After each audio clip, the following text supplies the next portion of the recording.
In this tutorial, you'll discover how to create a new link effortlessly. To add a new link, simply click the plus Add Link button located at the top right corner.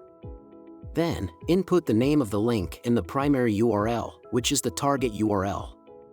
Once done, click on Save Changes, and you're all set. These are the crucial steps for a link to function effectively. For exploring additional features and advanced options, feel free to explore our other videos in the knowledge base. Now, you can view your newly created link, along with all the important data displayed in the columns. To access further link options, simply click on the hamburger menu icon. Ready to enhance your online presence? Start by creating a new link today. Click the plus Add Link button now to expand your reach and unlock endless possibilities. Don't miss out, take your next step towards success.